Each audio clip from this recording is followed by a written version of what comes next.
전 과목을 다 60점 넘어야 돼요. 합격과 관련해서 여러분 아야 될 걸 얘기해 보면 첫 번째로 꽈락이 없어야 돼요. 한 과목이라도 40점 밑으로 나오면 다른 거 다 맞아도 무조건 불합격이에요. 괜찮죠? 왜 저희 때는 나 때는 한 20년 전에 아닌가? 나 대학교 몇 년째 갔지? 20년 전에는 그 흔히 말하는 좋은 대학교 같은 경우에 특차라는 게 있었어요. 수능 보고 대학 가는 건데 양이 있으면 안 된다는 거야. 그 학교 지원하려면. 그래서 애들이 양을 필사적으로 막았거든요. 그거랑 비슷한 개념이에요. 40점 밑으로 넘어가면 무조건 불합격이야. 두 번째로 아셔야 될 게 회계사 1차 시험은 상대평가일까요? 절대평가일까요? 저 때는 절대평가였어요. 그래서 40점 미만으로 없고 평균 60점 넘으면 무조건 합격이었거든요. 저 때는. 요즘은 안 그래요. 요즘은 2차 시험이 2022년 기준으로 1100명을 최소 선발할 거라고 얘기하고 있어요. 이래도 부족하거든요, 회계사가. 1차 시험은 2차 최소 합격 인원의 2배를 우리 목표로 합니다. 그래서 2200명 정도 돼요. 이 안에 들어야 돼. 응시자가 저 요즘 10,000명 넘거든요. 그럼 10,000명 중에서 2200등 안에 들어야 합격을 하게 돼요. 물론 40점 꽈락은 없어야 되고요. 그래서 1차 시험의 제일 중요한 포인트가 상대평가입니다. 우리 전문 자격사 시험 중에서 1차 시험은 상대평가인 시험이 거의 없어요. 거의 없다는 건 이거밖에 없는 것 같은데 제가 확인해보진 않았다는 거. 상대평가입니다. 이게 좀 부담을 많이 느껴요, 여러분들이. 여기까지요. 그럼 이 1차 시험을 우리가 2월 말쯤에 보거든요. 그럼 2차 시험을 만약에 이렇게 1차 시험을 합격했다. 그럼 2차 시험으로 가면 여기 있던 재무회계가 여기로 가고요. 여기 있던 원가회계가 여기로 가요. 여기 있던 세법개론이 세무회계, 세법으로 가요. 그 다음에 여기 있던 재무관리가 재무관리 와요. 그 다음에 2차 때 추가되는 과목이 회계감사라는 과목이 있어요. 회계감사. 제가 재무회계 때 수업 시간에 감사했던 얘기 엄청 많이 하거든요. 회계사 수업하면 제가 정말 재밌게 하기 때문에. 그래요. 얘도 2차는 똑같아. 얘는 2차 어떻게 될까요? 2차. 얘도 당연히 꽈락은 없어야 돼요. 근데 의미가 없어요. 왠지 아세요? 회계사 2차 시험은 전 과목이 모두 60점 이상 득점해야 합격이에요. 얘도 60점, 얘도 60점, 얘도 60점, 얘도 60점, 얘도 60점 다 넘어야 회계사 자격증이 나오는 거지. 다른 거 다 100점 맞았는데 얘가 59점이야. 그럼 탈락이에요. 전 과목을 다 60점 넘어야 돼요. 선생님, 얘기를 들어보니까 이거 절대평가 같은데요? 맞아요. 신기하게 얘는 2차 시험이 절대평가예요. 물론 그 금융감독원에서 최소 합격 인원을 매년 설정하기 때문에 절대평가를 하더라도 최소 합격 인원에 근접하게 합격자가 나와요. 1100명 뽑는다 보면 1100명 사이에서 왔다 갔다 합니다. 당연히 그래요. 그래서 40점 가락하고 60 가락이 중요한 게 아니라 사실상 60점을 넘어야 돼요. 40점 가락이 2차 때 의미가 없어요. 60점을 넘어야 되기 때문에. 괜찮죠? 여기까지요. 자, 그럼 제가 진짜 궁금한 게 있어서 한번 물어보는 건데 1차 합격이 쉬울 것 같아요? 2차 합격이 쉬울 것 같아요? 1차 합격이 쉬울 것 같아요? 1차가 쉬울 것 같아요? 2차가 쉬울 것 같아요? 1차요? 다들 그렇게 생각해요. 실제로 합격 난이도를 보면 상대적으로 이 수험생이 느끼는 그리고 강사가 느끼기에는 1차가 더 어려워요. 놀랍죠? 1차가 더 어려워요. 다른 시험 같지 않거든요. 우리랑 비슷하게 세무사도 있고 다른 자격사들 많잖아요. 걔네들은 다 1차가 쉽거든요. 2차가 어렵고 우리는 압도적으로 이 정도만 들어도 충분합니다. 자, 내가 만약 인강으로 듣는다. 혹시 여기 경영학과 계신가요? 많으시게 경영학과 없어요? 대학교 때 회계원리 들으셨어요? 들었죠? 잘하셨어요. 다시 들으셔야 돼요. 회계원리요. 간혹가다 선생님 전 대학교 때 회계원리 들었고요. A 받았어요. 회계원리는 안 들어도 되겠죠? 그럼 제가 뭐라고 할 것 같아? 들어야겠죠? 이럴 거예요. 이게 교수님을 무시하는 게 아니라 대학교 때 회계원리랑 이 수험 강의에서의 회계원리는 내용이 아예 달라요. 더 깊이 외우기도 하고 기본적인 우리가 무기를 장착하는 시간이기 때문에 무조건 회계원리 들어주셔야 돼요. 회계원리 안 듣는 학생들 제일 싫어요.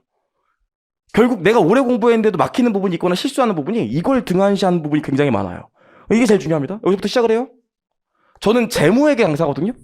이게 제가 가르쳐요. 그 다음에 뭐 들어야 될까요? 재무회계 들어야 돼요. 중급회계가 1, 2가 있는데 1까지는 들으셔야 돼요. 선생님 저는 하루 종일 공부할 거라 다른 과목이랑 좀 병행하면 안 될까요? 이것도 빡셀 거예요. 그래서 일단 회계 원리랑 중급 회계 원까지는 회계만 하시는 거예요. 제 과목이라서 제가 이렇게 얘기하는 거 아닙니다. 여기까지 하셔야 다음 과목으로 파생될 수 있거든요. 중급 회계 원까지 들으시고 이제 중급 회계 원이 끝났어. 여기까지 들었어. 하고 나면 당연히 중급 회계 2를 시작하시면서요. 원가 회계를 같이 들으셔도 되고요. 아니면 세법을 이따부터 시작하셔도 돼요. 세법 개론. 이때부터 시작하셔야 돼요. 왜냐면 적어도 여기까지 해서 자본의 개념까지는 알아야 들어갈 수 있고 재고자산을 알아야 들어갈 수 있기 때문에 요 순서로 가시는 거예요. 그러고 나서 이제 끝나. 그럼 다시 원가랑 세법 개론 둘 중에 하나를 들으시면서 이제 추가해야겠죠? 그때 뭘 추가하면 될까요? 우리 회계사잖아요. 당연히 경제죠. 소 선생님이 얘기했지만 경제 겁나 빡세요. 경제. 당연히 경제죠. 오셨으니까 하트 한번 붙여드리고. 자, 경제요. 이렇게. 자, 여기까지 하고 나서, 그 다음에 우리 뭐 해야 될까요? 여기까지 끝나고 나면. 그리고 나서 이제 나머지 하시면 돼요.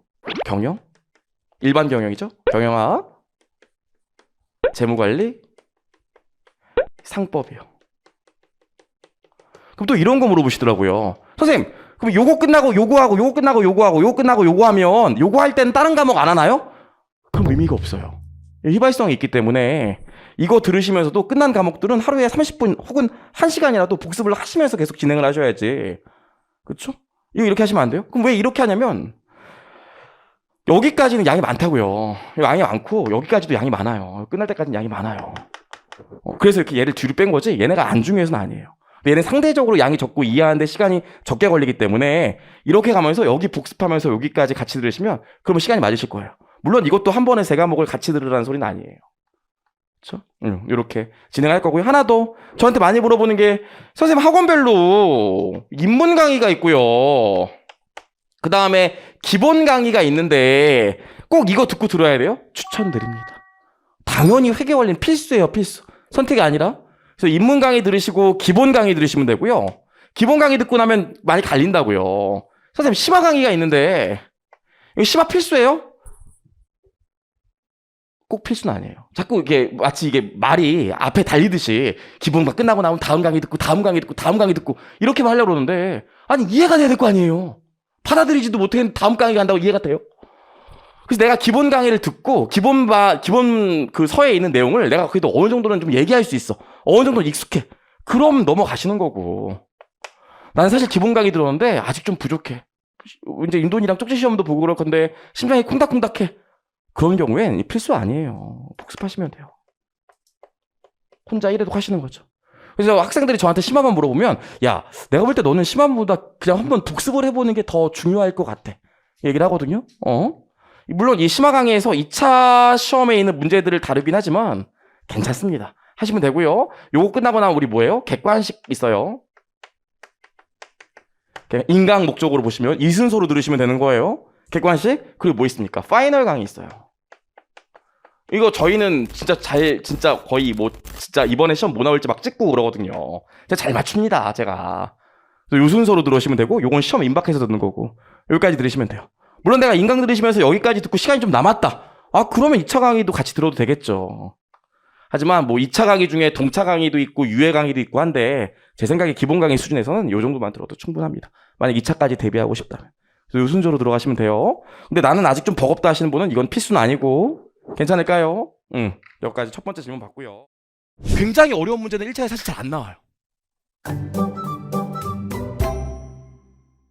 자, 우리 공인회계사 시험 회계학 보면 얘기하고 싶은 게 좀 있어요. 이렇게 4가지가 있는데 우리 회계학이 중요해요. 150점이나 차지하기 때문에 1차도 150점, 2차도 150점. 그럼 1차에 50문제가 출제되거든요. 50문제? 아까 봤던 것처럼. 그럼 50문제가 출제되면 50문제 150점 만점이고 한 문제 3점씩이죠. 다른 과목은 2.5점씩인데 80분 오거든요. 80분? 그럼 50문제를 80분 주면 한 문제 몇 분이에요? 1분 약 40초 정도 나오거든요. 1분 36초. 다른 시험 같은 경우에는 무조건 한 문제 1분으로 세팅돼 있어요. 근데 우리 회계사 시험만 객관식 1차에서 한 문제가 1분 40초거든요. 그래서 회계사 시험만 가지는 특징이 있어. 1차 시험에서. 1차 시험에서 회계사 시험만 가지는 특징이 뭘까요? 1차 시험에서 CPA가 가지는 특징. 뭘까요? 첫 번째로 이게 제일 큰데 문제가 길어요. 보통 다른 시험은 문제 해봤자 4줄 이렇거든요. 4줄? 4줄도 빡센데 막 5줄? 와 문제 너무 긴데 이런다고요. 우리 몇 줄? 20줄 인 문제도 있다고요. 짧은 문제도 있지만 왜 그렇겠어요? 다른 데는 한 문제를 1분에 풀게 시간을 세팅해 주는데 우리는 한 문제가 1분 40초이기 때문에 당연히 거의 2배 돼야 되는 거 아니겠어요? 문제가 길어. 그래서 다른 시험 같은 경우엔 특정 계정을 하나 물어본다면 우리는 한 문제에서도 여러 가지를 물어봐요. 그래서 사이즈가 커. 그래서 어중간히 알면 안 돼, 회계사는. 가끔씩 왁구로 풀겠다 막 이런 분들이 있어요. 저도 금융자격증도 가리키는데 금융자격증 왁구로 하면 금방 풀리는 경우가 많아요. 간단한 계산식 같은 거 외우면. 우리는 그럴 수가 없는 게 다 물어보기 때문에 정확히 하셔야 돼. 그런 게 좀 있어요. 좀 너무 겁만 들이는 것 같지만 아무래도 우리가 이게 회계학 시험의 최정점에 있는 걸 우리가 배우니까요. 근데 다만 얘기를 해보면 다른 시험 같은 경우엔 와 미쳤다 올해 문제 왜 이러냐 막 이러고 와 이 문제 미쳤다 막 어떤 문제 엄청 어렵게 난이도 극상으로 나오고 막 이런 경우도 있다고요. 우리는 이상하게 상대평가로 바뀐 이후에는 오히려 1차 문제 보면 그냥 전반적으로 상이 중이야 중. 굉장히 어려운 문제는 1차에 사실 잘 안 나와요. 그건 제가 자신있게 얘기할 수 있어요. 최근에 한 3, 4년 문제를 보면 뭐 이런 얘기는 좀 그렇지만 세무사 문제가 더 어려운 경우도 있어요. 우리는 그냥 여러 가지 물어보고 문제 사이즈는 길지만 문제 자체가 어렵게 물어보진 않아. 그렇습니다. 그래서 이번에도 커트라인 엄청 높았던 게 문제가 그냥 다 평이에요. 그러니까 너무 이것 때문에 고민할 필요는 없다고요. 그냥 여러 가지를 물어본다는 것 뿐이지. 여기까지 좀 아시면 될 것 같고요. 2차 보실게요. 2차. 그래서 보시면 이 문제 수거든요. 중급회계 25문제, 고급회계 10문제, 정부회계 5문제 뭐 이렇게 나온다. 원가회계가 5문제 추가로 나오고요. 보시면 되고 2차 재무회계 보시면 150점 만점입니다. 2차는 150분 봐요. 진이 빠지겠죠. 시험 한번 보면 기운이 쭉 빠져요. 나중에 시험장 가는 얘기도 하겠지만 재무회계 8문제 나오고 고급회계가 4문제 나와요. 중급회계 8문제, 고급회계 4문제. 근데 2차 시험은 문제 하나에다 소물음으로 물음 한 6개씩 달려있거든요. 그러니까 얘도 한 100개 정도 물어본다고 생각하시면 돼요. 100개를 푸는 거예요. 그럼 우리 알아야 되는 게 뭐냐면 기본적으로 2차 시험도 문제가 크고 여러 가지 물어보고 다 물어보고 그러기 때문에 기본적으로 우리가 회계사 시험 공부할 때 꼭 알아야 되는 게 뭐냐면 깊이 있게 공부하셔야 돼요. 얕게 공부하시면 안 돼. 왜 대학교 때 보면 막 족보 같은 거 있고 야 이 계산식만 외워 그럼 다 풀린대 이런 거 있잖아요. 뭐 우리도 그렇게 문제를 푸는 경우도 있지만 요즘에는 그렇게는 안 나와요. 좀 깊게 있게 공부해야지 요령 부르시면 안 돼요. 저도 뭐 계산 왁구 같은 걸 알려드리긴 하지만. 두 번째로 뭐냐면 정확한 구조를 알고 있어야 돼. 이게 무슨 소리냐면 이거 어떤 단어를 배우는데 여기 찔끔 여기 찔끔 여기 찔끔 이러면 안 돼. 전체 어떤 단어를 보면 1장 어떤 단어를 배우게 보면 1부터 10까지 배우면 1부터 10까지 연계를 다 알아야지. 나는 이 단어에서 8이랑 9는 모르겠어 이러시면 안 돼. 그럼 안 풀리는 경우가 많아요. 문제 사이즈가 크게 나오기 때문에. 뭐 그런 특징이 있습니다. 여기까지 보시면 되고요. 하나 또 얘기하고 싶은 게 여러분 이런 거 들어보셨어요? 이제 회계사 공부를 하게 되면 아셔야 되는 게 이 왁구라는 게 있어요. 왁구 이런 말 많이 쓰거든요. 이 바닥에 그 뭐 공식 명칭이죠. 왁구. 이게 뭐냐면 간단하게 풀 수 있는 계산 산식이에요. 왁구. 회계 공부하는 분들은 처음에 회계가 어렵다 보니까 강사들이 왁구 가르쳐주면 너무 좋아한다고 뭐 이러면서 저도 왁구 많이 알아요. 근데 예상외로 회계사 시험은 왁구로 안 풀리는 경우들이 되게 많다니까. 그래서 또 이런 분들이 있어요. 야 무슨 왁구야 회계 처리 할 줄 알아야지. 속칭 분계 회계 처리로 다 끊는 분들이 있어요. 그리고 또 어떤 분도 있어요? 그림 그리는 분들도 있어요. 학습 방법이 학습의 재무회계 배우는 학습의 방법론이 이 세 가지가 있다고요. 그럼 어떤 게 제일 좋을까요? 어떤 방법이 제일 좋을까요? 이게 중요한 게 아닙니다. 이게 중요한 게 아니에요. 이게 중요한 게 아니라 우리 오늘 배우겠지만 결국 이 재무회계라는 게 재무제표를 통해서 정보 이용자한테 정보를 제공하는 거고 이 재무제표 중에서 제일 중요한 게 재무상태표와 손익계산서 아니겠어요? 결국 기업들이 어떤 거래를 하면 재무상태표와 손익계산서에 어떤 것들이 들어가는 어떤 숫자가 들어가고 어떤 항목이 들어가는지가 제일 중요하기 때문에 문제를 보면 재무상태표랑 손익계산서를 그릴 수 있어야 돼요. 이게 바로 떠올라야지 이런 거 하면 생각하는 점수가 안 나온다고요. 저는 앞으로 공부하면 매 단원별로 이거 엄청 강조할 거예요. 자, 바로 BS 한번 그려봅시다. 바로 IS 그려봅시다. BS, IS 그리고 나면 분계 나오는 거 아닙니까? 이런 얘기 엄청 많이 한다고요. 이게 우리의 목표지, 이게 우리의 목표는 아니야. 물론 제가 수업하다 보면 이 얘기 다 해요. 이것도 하고 이것도 하고 이것도 하지만 공부할 때 중요한 게 뭐라고? 이게 떠올라야 돼. 이게 그래서 이거 위주로 저는 가르쳐요. 그렇죠? 응. 좋아요. 여기까지 얘기했습니다. 봤고요. 한강 물을 바라보면서 진짜 큰일 날 뻔했다. 큰일 날 뻔했다. 제가 회계사 시험을 제대하고 6개월 만에 1차 시험을 붙고 2차 시험을 내리 3번 떨어졌다고 했잖아요.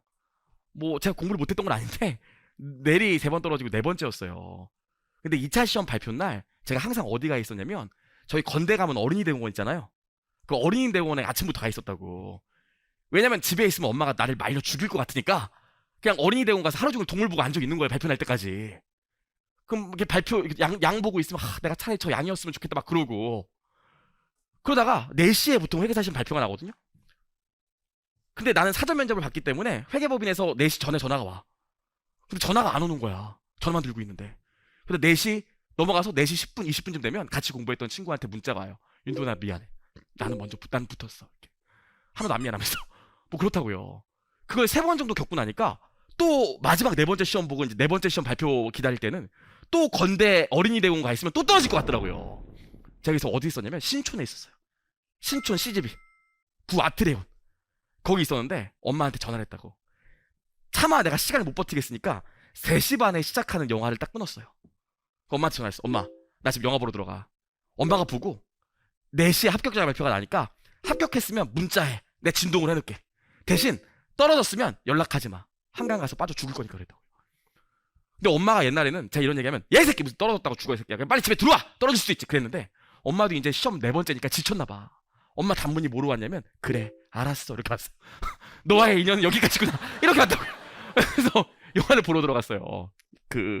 제가 봤던 영화가 아저씨였어요. 소민은 어딨냐 이거요. 이게 저는 뭐 원빈과 소녀의 훈훈한 우정인 줄 알았는데 이게 시작부터 영화가 너무 센 거예요. 집중해서 보고 있는데 3시 58분쯤 되니까 더 이상 영화 내용이 들어오지 않아. 소비고 나발이고 내 합격이 중요하지. 그거 막 이렇게 집중이 안 돼. 4시 5분이 됐어. 회계사 시험은 4시에 발표가 나는데 4시 5분이 됐어. 4시 10분이 됐어. 문자가 안 와. 사람이 얼마나 약한 존재냐면 무슨 생각을 했냐면 여기가 극장이라 전파가 차단되나 보다. 그럴 수도 있지. 그래갖고 제가 핸드폰을 열어갖고 제 번호로 응응 문자 보냈어. 전파가 차단되는지를 확인해 보려고. 대박. 보냈더니 1초 만에 바로 와. 응응. 떨어졌구나. 제가 그래서 핸드폰을 닫고 나갔어요. 더 이상 못 보겠더라고 영화를. 야 이 새끼야 이거 방탄유리야 하는데 방탄이고 나발이고 못 보겠더라고. 그래서 나왔어요.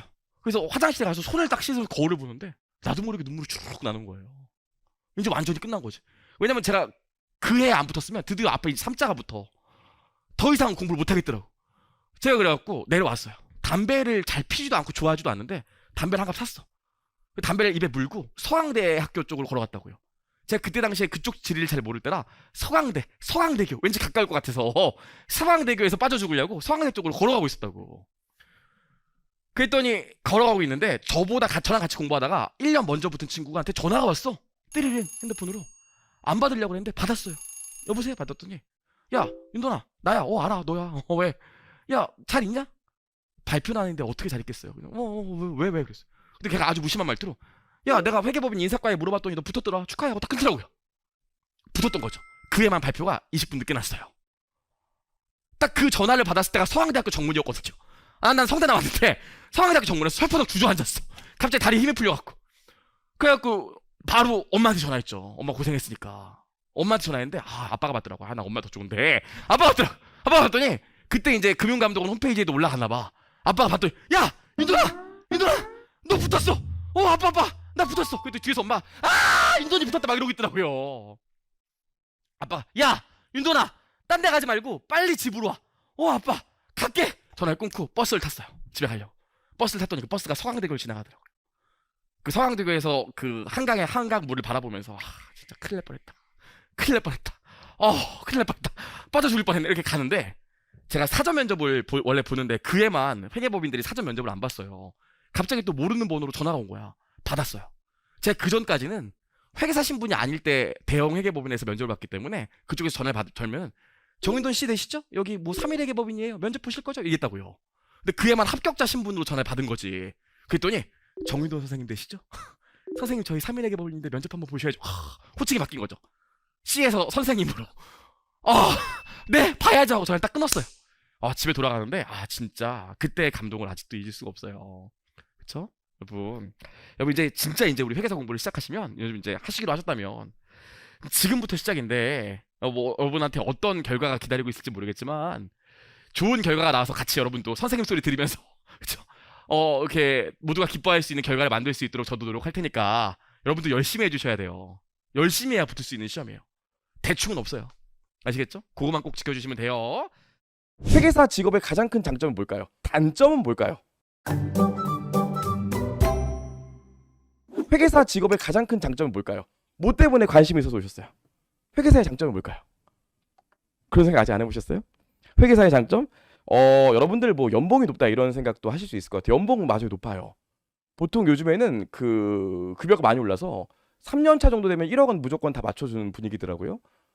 근데 1억 해봤자 그거 세후로 하면 650 정도밖에 안 돼요. 그 정도 갖고 우리가 만족하진 않죠. 연봉도 당연히 높습니다. 제가 지금 14년 차쯤 되는데 제가 얼마 버는지는 말씀드릴 수 없어요. 나중에 수업 때 말씀드릴 거니까. 하지만 뭐 제 주변에서 이길 수 있는 분들이 별로 많지 않아요. 아무튼 연봉이 높은 거 말고 진짜 회계사의 장점이 뭘까요? 전 만약에 제 딸이 둘이 있는데 오빠라고 그러면 안 돼요. 아빠인데 아빠 나중에 회계사가 되면 나 회계사 되려고 그러는데 회계사의 가장 큰 장점이 뭐야? 그럼 뭘 것 같으세요? 제 경력의 사다리가 돼주는 것 같아요. 인사이트가 굉장히 넓어지고요. 제가 생각하지 못했던 위치나 생각하지 못했던 곳에서 일할 수 있게 해주는 직업이 회계사인 것 같아요. 저는 성균관대 나왔는데 좋지도 않고 나쁘지도 않은 학교죠. 제 동기가 있었는데 이 친구 부산의 대구 출신이거든요. 그래서 막 사투리 쓰고 막 그랬다고요. 애가 착했어요. 근데 이 친구가 3인회계법인 그 조세본부에 있다가 어디 갔었냐면은 그 SK 이노베이션 갔었거든요. 기름집. 거기 갔다가 거기 만족이 안 돼가지고 한국투자공사라고 KIC 들어보셨나요? 한국은행 산하기관인데 정부에서 운영하는 사모펀드거든요. 굉장히 똑똑한 분만 들어갑니다. 거기 들어갔어요. 이직해갖고 제가 그래서 그 친구 볼 때마다 그랬어요. 넌 도대체 거길 어떻게 들어갔니? 막 이런 얘기 했었거든요. 그래서 여러분 저 같은 경우에도 회계법인이 있으면서 제 거래처 중에서 제일 뭐 좀 똑똑한 분들 많이 있었던 데가 BOA, 뱅크 오브 아메리카, 멜린치 이런 분들이랑 같이 일했거든요. 그분들 상무쯤 되면 눈에 써 있어요. 나 똑똑 이렇게. 그런 분들이랑 막 일하면서 나도 여연대 한번 근무할 수 있을 것 같은데 이런 생각도 해보고. 그래서 여러분들이 회계사의 가장 큰 장점은 내가 요 정도 위치에 있다면 회계사를 따고 나면 여기까지 갈 수 있는 사다리가 될 수 있는 직업이에요. 그게 가장 큰 장점입니다. 누가 뭐라고 해도 그게 가장 큰 장점이에요. 두 번째는 여러분 제가 이제 보시기에는 50대처럼 보일지 모르겠지만 제가 올해로 42이거든요. 여러분들 그 언제가 가장 중요한 것 같으세요? 여러분들은 맨날 초봉만 보시잖아요. 대학교 때는 초봉. 여기는 초봉이 얼마예요? 초봉이 얼마예요? 계속 신입이 아닌데. 제가 이제 40이 되어 보니까 한 10년 차 넘어서 40대쯤 됐을 때 연봉 높은 게 중요하고 40대쯤 됐을 때 내가 마음이 편안한지 불안한지가 굉장히 중요한 것 같아요. 저도 이제 회계사 14년 차로 40대지만 회계사의 가장 큰 장점 중에 두 번째는 뭐냐면 시간이 지날수록 연봉도 높아지고요. 시간이 지날수록 워라밸이라고 그러죠? 그것도 훨씬 좋아져요. 시간이 지날수록 아무래도 내가 있는 곳에서 대표로 있는 경우가 많기 때문에 아무래도 40대 이후에 자신 있는 직업이다. 이렇게 말씀 좀 드릴 수 있을 것 같아요. 여러 가지 장점이 있지만 일단 여기까지 얘기하고요. 단점은 뭘까요? 회계사의 단점. 저는 뭐 단점도 얘기합니다. 회계사의 가장 큰 단점이 뭐냐면 1년차, 2년차, 3년차 딱 요때까지가 스텝이랑 시니어 때거든요. 아이들이죠. 애기예요, 애기. 회계법인 가면 별로 하는 일이 없어요. 자기들은 하는 일이 많은 걸로 알고 있지만 이 1년차부터 3년차까지가 업무 강도가 좀 세요. 요즘 뭐 외관법이 개정되고 나서 업무 환경이 많이 좋아지긴 했지만 그래도 바쁠 땐 바빠요. 그건 어쩔 수가 없어요. 전문직이잖아요. 의사 인턴 때는 잠 못 잔다면서요. 저희도 1년차부터 3년차까지는 시즌 때는 좀 바빠요. 그래서 업무 강도가 초반에는 좀 강하다. 근데 그런 상태로 계속 있진 않거든요. 저도 한 14년쯤 됐지만 저도 1년차, 3년차, 2년차로 돌아가고 싶진 않아요. 그때 너무 힘들었으니까. 하지만 지금은 아주 편안하지요. 그래요. 그래서 초반에 업무 강도가 좀 세다. 그런 문제가 좀 있고요. 예전에 뭐 이 유튜브 같은 데 보면 시간당 페이로 하면 맥도날드 알바보다 시급이 낮다고 그러는데 요즘 그렇진 않아요. 그렇습니다. 그래서 회계사의 단점이 저연차일 때 아무래도 좀 근무 강도가 세다 이런 문제가 있고요. 진짜 단점이 뭘까요?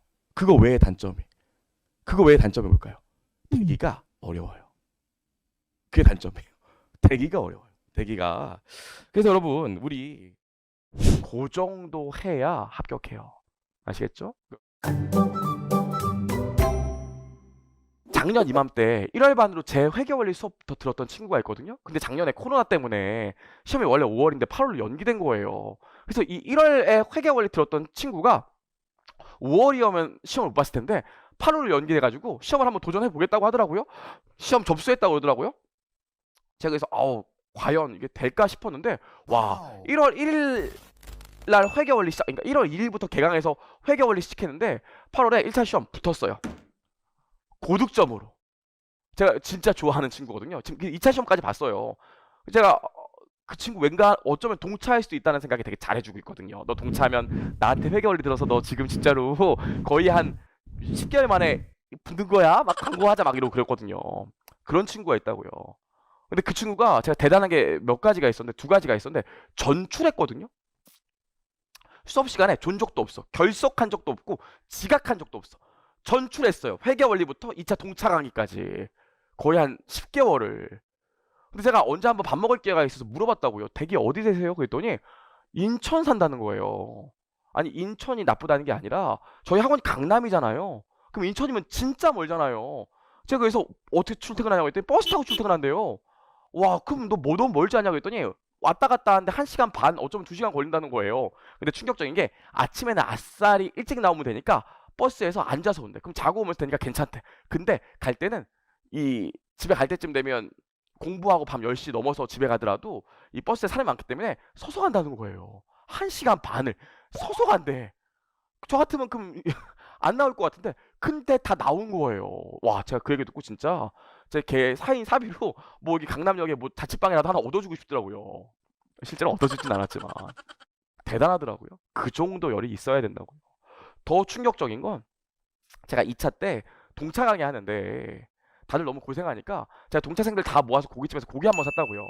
그래서 고기만 먹이려고 했는데 다들 어떻게 오랜만에 고기 먹고 그러니까 소주 한잔 하고 싶어 하는 것 같더라고요. 제가 그래서 야 니네 소주는 내가 사줄 수 있는데 내일 수업 안 나오고 그러면 안 돼. 그랬더니 나오겠습니다 하면서 소주 와 하면서 소주 한 잔 진짜 따라줬어요. 그랬더니 너무 좋아하더라고요. 와 근데 그 친구 소주를 안 먹더라고요. 제가 그래서 원래 술을 못 하나요? 했더니 술 너무 좋아한대요. 근데 왜 안 먹냐고 했더니 이거 지금 마시면 자기 바로 무너질 것 같아서 못 마시겠다는 거예요. 그래서 옆에 다 술 마시고 막 이러고 있는데 그냥 혼자 묵묵히 고기만 먹더라고요. 와 너무 대단하더라고요. 눈빛이 너무 먹고 싶어 하는데 너무 참는 눈빛이 보이더라고요. 와 그 정도 해야 합격해요. 아시겠죠? 여러분도 굳은 결의를 갖고 좀 시작을 해주셔야 될 것 같고요. 이렇게 보내면 밑에 칵 달린다고요. 그죠? 연결납세라는 건 개별 재무제표를 다 합친다고. 개별 세무 신고한 걸 다 합쳐. 그래서 하나의 회사로 가정했을 때 세금이 얼마 나오냐 계산하는 걸 연결납세라고 해요. 어렵지 않죠? 이게 실제로 연결납세 하는 회사 없다고 그러는데 우리나라 금융사는 100%다 연결납세예요. 그럼 실제로 연결납세하게 되면 은행 같은 거 세무조정하러 나가게 되면 법인세 세무조정하러 나가게 되면 카드, 생명, 은행 따로따로 일단 개별적으로 세무조정을 해.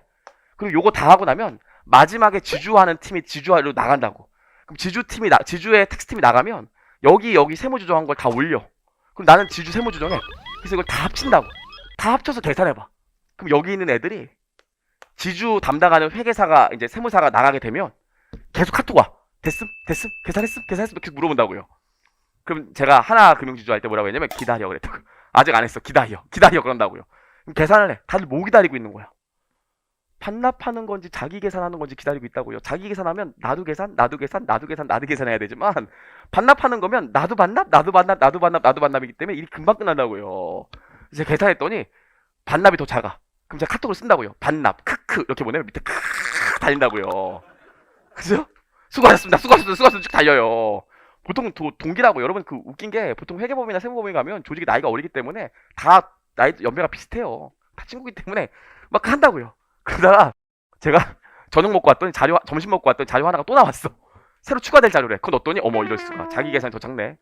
그럼 다시 카톡을 보낸다고. 죄송, 자료 하나 추가되면 자기 계산 유유유유 보내면은 다 유유유 막 이렇게 온다고요. 이런 젠장 방송 온다고요. 재밌어요. 중간에도 나가면. 재밌다고요. 우리 텍스팀이 그렇게 딱딱한 일만 하진 않아요. 재밌어요. 1차를 열심히 준비하는 게 제일 중요합니다. 회계사는. 그래서 이 회계사 합격의 가장 키 뭘까? 키. 당연히 우리가 부분 합격을 많이 해야 돼요. 이게 제일 중요해. 이게 많으면 많을수록 좋아요. 옛날에 저 동차 시험 봤을 때 이모가 그러는 거예요. 저한테. 저희 어머니한테 전화해가지고 이모, 언니 윤돈이 합격자 발표 봤는데 윤돈이 합격자 이름이 2개나 있더라고. 2번 붙었나 봐. 그 2과목 붙은 거예요. 그래서 우리 엄마가 야 전화 끊어 기집애야 그러더라고요. 그런 거예요. 그게 이름이 3개 있었으면 훨씬 편했겠죠. 4개 있으면 훨씬 편하고 5개만 합격이고요. 그렇죠? 이게 포인트예요. 부분 합격? 그럼 부분 합격을 많이 하려면 어떻게 해야 될까요? 공부를 잘하면 되겠죠. 그럼 당연한 얘기고. 어떻게 하면 부분 합격을 많이 할 수 있을까요? 이게 진짜 키예요. 오늘 이거 들으려고 오신 거예요. 어떻게 하면 부분 합격을 많이 할까요? 봐봐 여러분. 2월 말에 시험을 보거든요. 그럼 얘 6월 말에 시험 본다고요. 4개월이지. 근데 1차 시험 합격자 발표가 4월에 나. 근데 내가 점수가 간당간당해. 상대평가라며. 내가 지금 이게 합격 커트라인에 걸릴지 안 걸릴지 모르겠어요. 공부가 되겠어 안 되겠어요. 2차 공부를 열심히 하다가 아유 이게 다 무슨 소용이야 떨어질 수도 있는데 막 이러면 공부가 안 될 거 아닙니까? 그래서 실제로 대부분의 학생들이 합격 커트라인에 근접해 있는 학생들이 이때 2차 공부를 하긴 하는데 논다고. 그 대표적인 사례가 요 앞에 있어요. 저도 그랬거든요. 그럼 이때 발표가 나. 무슨 생각이 들어? 아유 2달밖에 안 남았는데 공부한다고 되겠어? 그냥 접는다고요. 그래서 실제로 부분 합격을 많이 하려면 1차를 고득점 하셔야 돼요. 이게 제일 중요해요. 1차 고득점 해야 돼. 당연히 1차 고득점 하면 연계가 뛰어나기 때문에 2차도 잘 볼 거지만 1차를 고득점 해야지 이때 열심히 해요. 제 얘기를 잠깐 하면 제가 군대 제대하고 6개월 만에 회계사 1차 시험 붙었거든요. 개쩔어요. 정말 6개월 만에 붙었거든요. 모든 걸 다 쏟아냈더니 공부가 안 되더라고. 또 아슬아슬하게 붙었거든요. 그래서 그냥 놀았어요. 그래서 제가 빵유회 받았어요. 빵유회. 그래서 수험 기간이 길어졌거든요. 그래서 1차를 열심히 준비하는 게 제일 중요합니다. 회계사는. 놀아버리죠.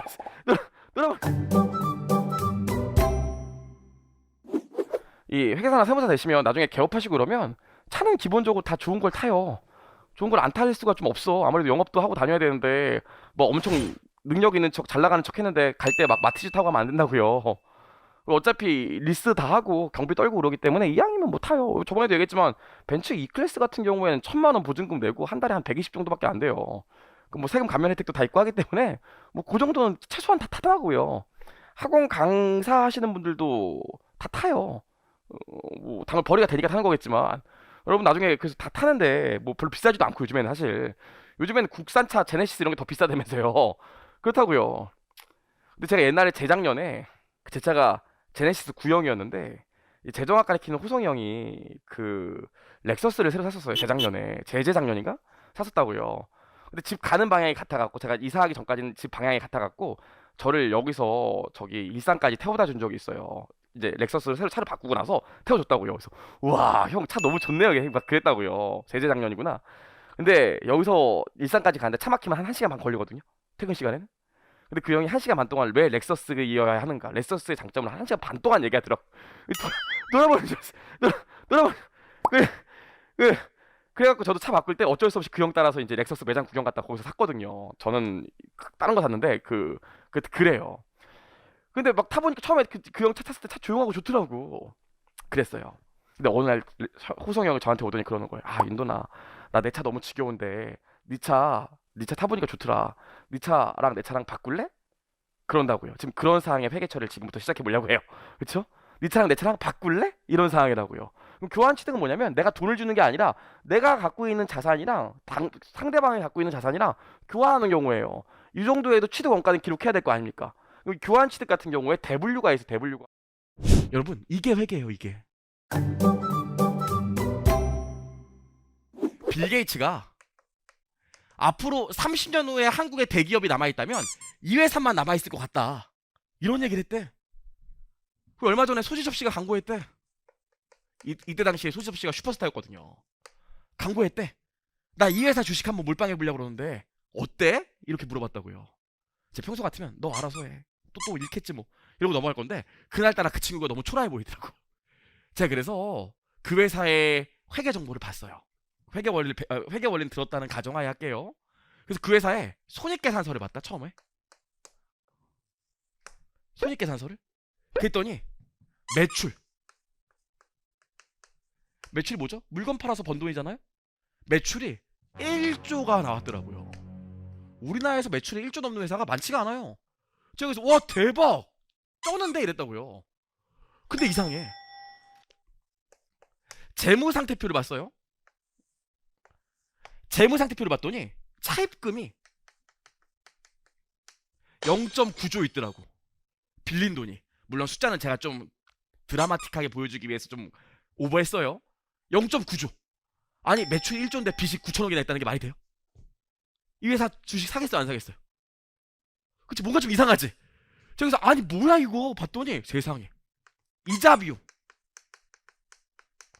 돈 빌려서 이자 낸 거 봤더니 이것도 한 1,000억 되더라고. 아 이게 말이 돼요? 자기가 번 돈의 10%가 이자로 나가. 이 말이 안 되잖아. 그래서 아닐 거야 설마 아닐 거야 하고 현금 오름표를 봤어요. 현금 오름표를 봤더니 1년 동안 현금 들어오고 나간 게 마이너스더라고. 아니 물건 팔아서 버는 돈이 1조가 넘는 회사가 돈 들어오고 나간 걸 퉁치면 돈 나간 게 더 많대. 적자래 적자. 아주머니들 가게 보실 때 하는 얘기 있잖아. 가게 올해 이번 달에 빵꾸 났다. 빵꾸 난 거야. 이게 말이 돼요?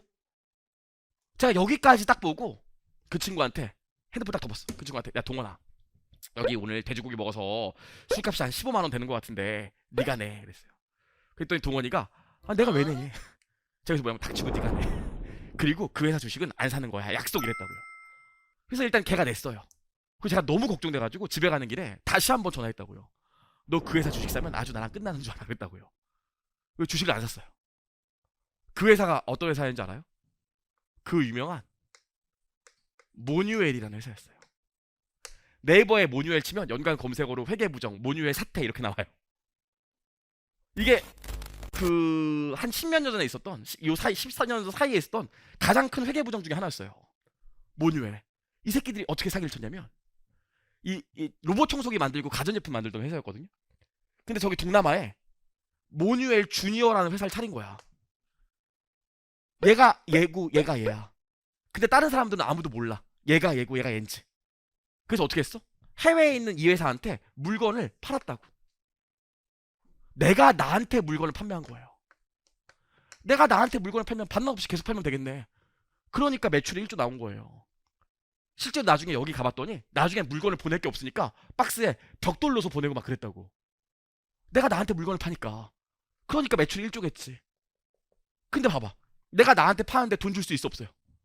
돈 줄 수가 없잖아. 그러니까 어떻게 팔았겠어요? 외상으로 팔았겠지. 그럼 외상으로 팔았으니까 여기 뭐가 꽂히겠어요? 회계 원리 배웠었으면 이 정도 날 건데. 매출 채권이라는 게 꽂히겠죠? 돈 받을 권리 외상값. 매출 채권 뭐라고? 외상값. 물건 외상으로 팔았겠지. 내가 나한테 팔면서 돈을 받을 수가 없으니까. 그래서 매출 채권이 막 있었다고요.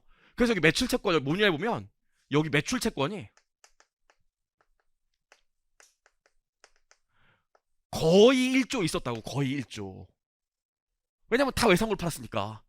어렵지 않죠? 근데 돈이 없잖아. 그럼 돈은 어디서 마련했을까요? 밖에서 보기에는 얘가 해외에 있는 해외 거래처한테 물건을 팔고 외상값으로 1조 받을 권리가 있다고. 밖에서 보기에는. 그럼 모뉴에는 어떻게 돈을 벌었을까? 이걸 담보로 은행에서 돈을 대출받았다고요. 내가 외국 회사한테 받을 돈 1조가 있는데 이거 담보로 돈 좀 빌릴 수 있을까? 만약에 내가 네 돈 못 갚으면 네가 여기 가서 직접 1조 받아오면 되잖아. 그랬다고요. 그래서 은행들이 알았어. 그럼 대출해줄게. 그래서 은행이 요 모뉴엘한테 대출해줬다고. 그래서 차입금이 이렇게 많았던 거예요. 근데 문제는 뭐예요? 은행이 천년만년 계속 무한대로 대출해주는 게 아니잖아. 대출이 이제 끝나가겠지. 대출이 끝나가면 얘 돈 있어 없어? 없어요. 계속 나한테 물건을 팔고 있기 때문에. 그래서 은행이 이제 야 이제 돈을 좀 갚아야지. 대출 더 이상 못 해주겠는데 돈을 좀 갚아. 언제 갚는 거야 그랬다고요. 근데 모뉴엘이 못 갚을 것 같은데 그랬다고요. 그랬더니 은행이 어떻게? 알았어 그럼 내가 요거 들고 여기 찾아갈게. 찾아갔더니 누가 앉아있어? 모뉴엘입니다 앉아있었다고요. 그래서 은행도 굉장히 많이 손해보고요. 모뉴엘 없어졌죠. 이런 구조인 걸 사실 저는 잘난 척하는 거 아니에요. 요거만 봐도 대충 보이더라고. 그래서 하지 말라고 한 거거든요. 여러분, 이게 회계예요, 이게. 이게 회계야. 봐봐, 회계가 뭘까? 세 가지를 모두 구성해야 사업 결합이 돼요. 사업이 되려면 세 가지가 있어야 되는데, 투입물, 그리고 과정, 그리고 산출물이 있어야 된대요. 보시면 투입물이 뭘까? 투입물. 만약에 할인해서 용가리 치킨을 만든다 그러면 치킨 들어가고 뭐 노무비 들어가고 이럴 거 아닙니까? 그럼 이런 것들이 투입물이 되겠죠? 그 다음에 과정은 뭐예요? 치킨 만들고 파는 과정, 프로세스 얘기하는 거겠죠? 여기까지? 산출물은 뭐야? 용가리 치킨 나온 거 얘기하거나 아니면 용가리 치킨 팔아서 돈 벌었으면 나와 있는 돈들이 산출물이 되겠죠? 괜찮을까? 여기까지. 그래서 요 세 가지를 모두 구성해야 사업 결합이 돼요. 말이 어렵죠? 다시 한번 얘기하면 뭐라고? 저는 옛날에 고깃집을 갔는데 처음이었어요. 그 불판 보면 요거 있잖아, 불판. 지금도 강호동 씨가 운영하는 백정인가? 거기 그런 걸로 알고 있는데 그 마포갈매기도 그렇고 불판에 보면 여기서 고기를 굽고 여기 홈이 파여져 있더라고. 한참 고기를 먹고 있으면 알바생이 와서 계란물을 버줘요. 그리고 계란찜 비슷하게 되더라고요. 이거 너무 맛있더라고. 그래서 처음에 이거 처음 도입한 데가 마포갈매기인가 강호동 백정인가 어딘지 모르겠는데 이거 해갖고 우리 동네 요거 불판 쓰는데 엄청 잘 됐다고요. 한두 달 지나니까 모든 가게가 다 그 불판을 쓰고 있더라고. 요거 사업 결합이 아니야. 아니야. 불판만 산 거잖아. 투입물만 산 거라고요. 이런 것들은 그냥 자산을 산 거지 사업을 결합한 게 아니야. 괜찮을까? 근데 봤더니 이 가게를 봤더니 불판 이런 거 쓰고 있는데 항상 고기를 어느 정도 먹으면 종업원이 와서 따라주더래. 그쵸? 그런 식으로 운영하고 있더래. 그래서 이 불판만 사온 게 아니라 그런 식으로 운영하는 걸 다 아예 가져왔대.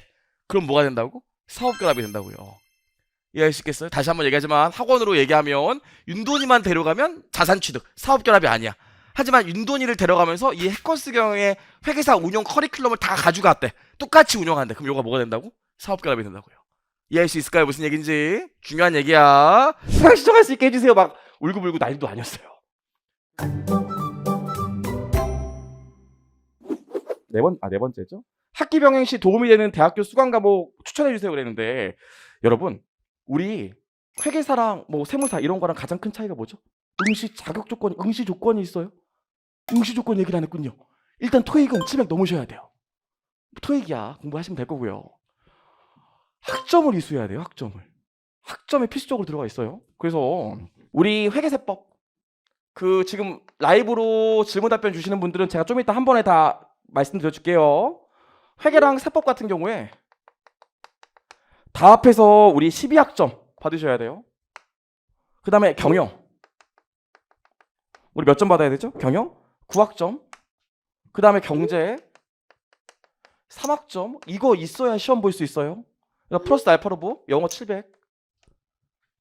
생각보다 나 이제 시험 보려고 그러는데 생각보다 학점 빵꾸 나서 못하는 분들 많아요. 저도 제대하고 6개월 만에 시험 보는데 경영학과였거든요. 되는 줄 알았어. 근데 여기서 학점이 3학점 빵꾸 나는 거예요. 접수해야 되는데. 그래갖고 제가 거기 학교 대학교 인사처가 아니지 교무부 가갖고 회계원리 이제 수강 신청하면 되는데 그게 풀방이더라고.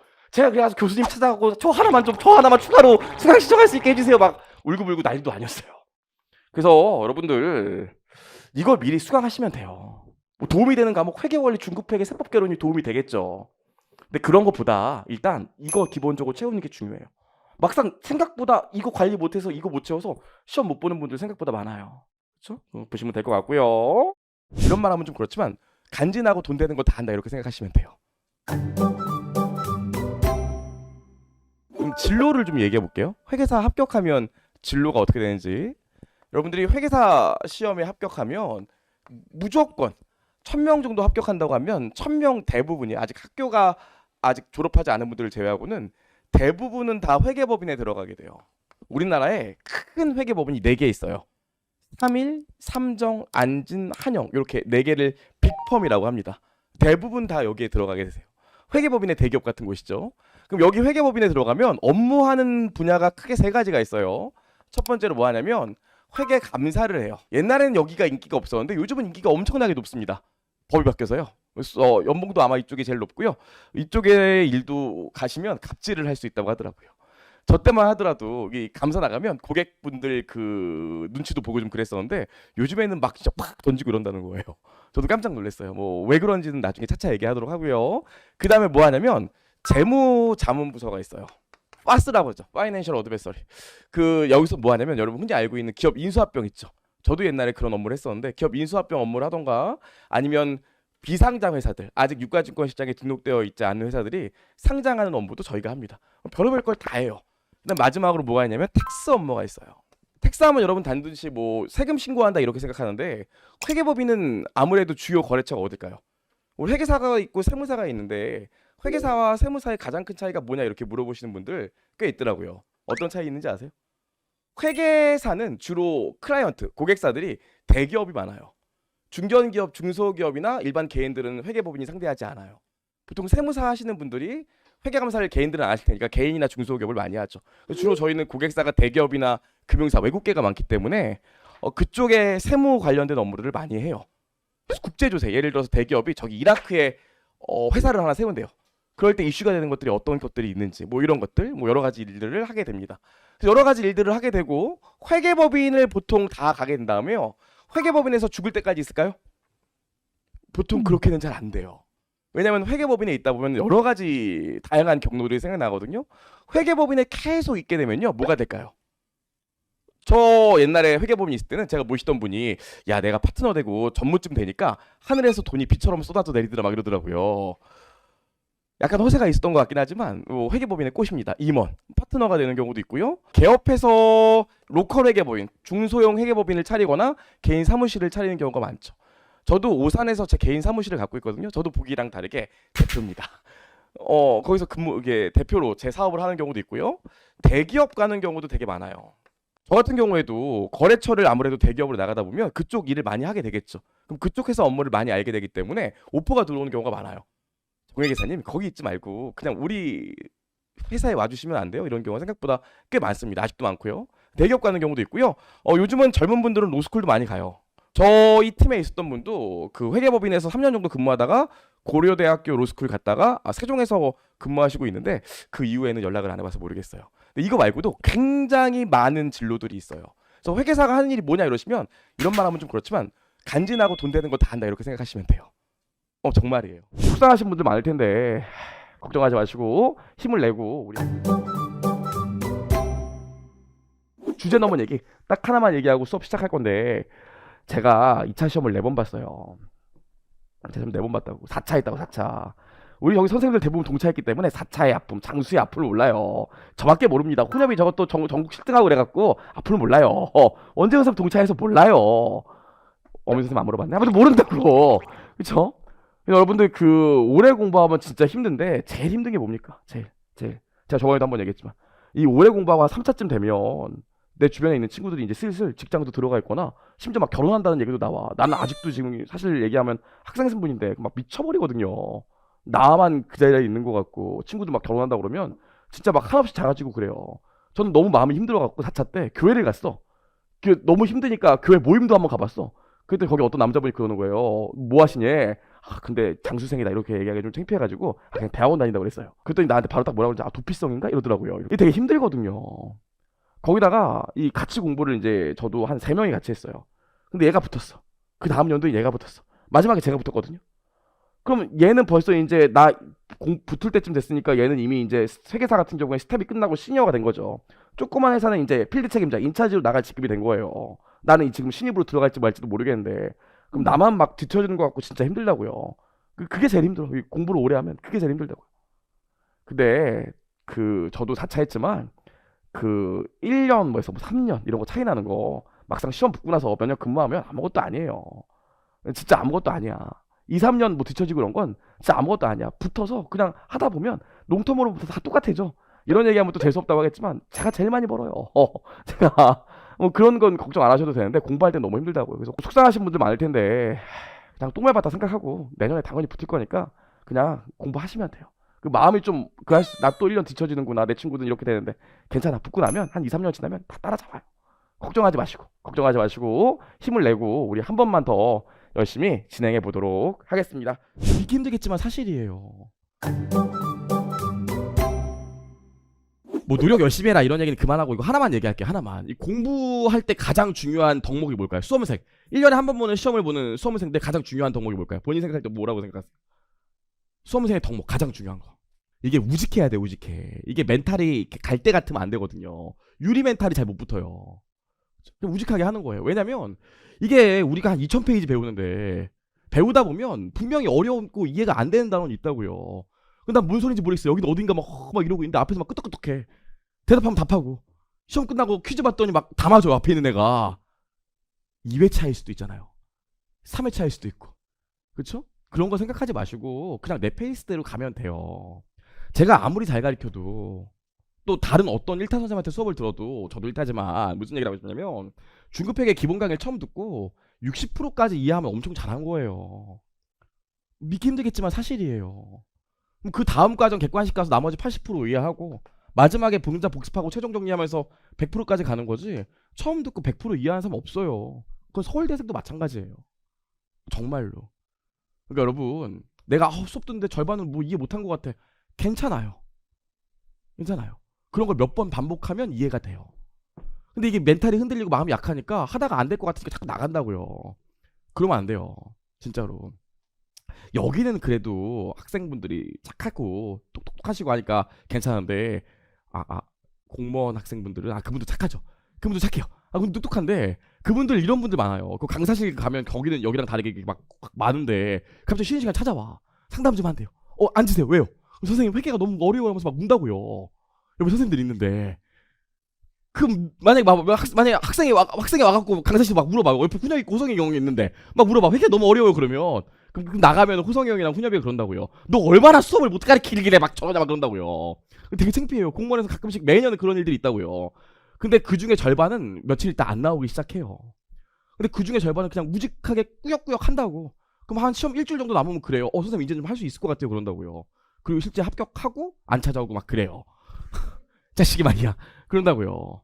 그러니까 결국 그냥 무직하게 버티는 순서대로 붙어요. 그러니까 걱정하지 마시고 우직하게 하면 돼요. 나는 무조건 합격한다. 그런 생각하시면 돼요. 괜찮을까요? 마음 먹게 달렸거든요. 제가 군대 제대하고 6개월 만에 1차 시험 붙었지만 그때 저보다 2년 먼저 시작했던 선배 형 있거든요. 그 형이 나 되게 이뻐했어요. 그래서 인도나 너 참 머리도 좋고 똑똑한데 너 너무 늦게 시작했어. 너 이번엔 떨어질 거니까 좀 떨어지다가 너무 좌절하지 말고 그냥 해 그러더라고요. 내가 속으로 뭔 소리야 나 붙을 건데 그랬거든요. 그렇게 우직하게 실제로 그에 저만 붙고 그 형 떨어졌어요. 그 형은 그 2년 후에 붙었다고요. 그러니까 그냥 나는 붙을 거라는 생각을 갖고 우직하게 하시면 돼요. 그럼 되는 거지. 괜히 내용 어렵다고 동공 흔들리고 먼 산 바라보고 그럴 필요 없어요. 그렇죠? 회계사랑 세무사는 각각 언제 바쁜지 아세요? 요때 바빠요. 요때. 지금부터 재밌는 얘기를 좀 일단 좀 해볼게요. 회계사랑 세무사는 각각 언제 바쁜지 아세요? 대형 회계법인에 있는 회계사나 세무사들은 언제가 바쁠까요? 이거 되게 중요한 문제거든요. 언제 바쁜지. 일단 CPA 회계사 보시면 여기 1월 1일부터 12월 31일까지가 있고요. 여기 2월이야. 그럼 기업들이 1월 1일부터 12월 30일까지 이렇게 장사를 하잖아요. 그럼 재무제표를 공시해 줘야 돼요. 법적으로 그 공시를 해줘야 돼. 그럼 1월 1일부터 12월 30일까지 이 한 기간을 우리가 뭐라고 그러냐면 보고 기간이라고 해요. 재무제표를 보고하는 기간. 이걸 다른 말로 사업 연도라고 하기도 해요. 그럼 1월 1일을 뭐라고 그러는지 알아요? 1월 1일을 보고기간 개시일이라고 해요. 1월 1일을 보고기간 개시일이라고 해요. 그럼 12월 30일을 뭐라고 그럴까? 내가 1월 1일부터 12월 31일까지를 재무제표 만드는 한 기간으로 본대. 그럼 12월 31일이 되면 보고기간이 종료되는 날 아니에요? 12월 30일을 뭐라고 그러냐면 보고기간 종료일이라고 하기도 하고요. 이날 기준으로 12월 31일 기준으로 기업들이 재무제표를 공표하기 때문에 재무제표일이라고 하기도 해요. 그럼 1월 1일부터 12월 30일 딱 끝나고 나면 회계사들이 준비하고 있다가 12월 31일 24시가 되면 갑자기 막 해갖고 보고서 막 1초 만에 나와요? 아니거든요. 다 같이 쉬고 있어요. 다 같이 쉬고 있다고. 저는 항상 12월 30일 날 땡땡땡 해피 뉴 이어 와 행복하세요 뭐 복 많이 받으세요 그러면 대부분의 회계사들이 아이씨 이러고 있다고요. 왠지 알아? 이제 시작되거든요. 비지 시즌, 바쁜 시즌이 시작되거든요. 다들 12월 30일쯤 되면 표정이 안 좋아. 막 이러고 있다고요. 막 이러고 있다고요. 그럼 왜 보통 기업들이 재무제표를 그 공시해야 돼. 공시가 우리 엊그저께 봤던 다트 기억나세요? 다트 전자공시 시스템 거기다 올려줘야 된다고. 이 기업들의 재무제표랑 감사보고서를 그걸 뭐라 그래? 재무제표 공시일이라고 해요. 뒤에서 또 보겠지만 재무제표 공시일인데 이걸 누가 결정하냐면 주주총회에서 어저께 봤던 회사의 주인 주주총회에서 주주총회에서 이 재무제표를 우리 회사 재무제표라고 일반 대중들한테 공표해도 되겠네. 이 재무제표를 발행하는 걸 승인할게. 그래서 그걸 뭐라고 그러냐면 재무제표 발행 승인일이라고 해요. 재무제표 발행 승인일이 뭐야? 이날 재무제표를 공표한다고. 그래서 여러분 아셔야 되는 게 실제로 만약에 이 기간이 X1년이라고 한다면 X1년도 재무제표가 X1년 12월 30일 날 나오는 게 아니에요. X2년 2월 달쯤 공표가 돼요. 괜찮을까? 무슨 말인지? 안 나온다고요. 지금 안 나오는 회사들도 많아. 아직 2월 안 됐기 때문에 대부분 공표가 안 돼 있어요. 2월 달쯤 되면 공표된다고. 이랬더니 또 누가 나한테 적으더라고요. 야, 법에 의하면 재무제표를 12월 31일 종료하고 나면 3개월 이내만 공표하면 되는데 너는 왜 맨날 2월에 공표한다 그러니? 진짜 열정이 뻗쳐요. 어중간히 아는 사람들 제가 진짜 싫어하거든요. 보통 2월에 다 끝나요. 주주총회가 2월에 있기 때문에 보통 2월에 다 끝나. 3월에 법인세 신고해야 되기 때문에 3월까지 갖고 가는 경우가 거의 없어요. 보통 2월에 다 공시를 해요. 그래서 회계사들이 이때 바빠. 이때가 비지 시즌이에요. 그래서 1월이랑 2월이 바빠. 그래서 1월이랑 2월에 막 여자친구 못 만나고 막 이런 경우 많고 집에 못 들어가는 경우 가끔 있어요. 비지 시즌. 1월부터 2월까지가 비지 시즌이에요. 이때 재무제표를 공표해야 되니까. 그렇다고요. 보통 요때 바빠. 요때.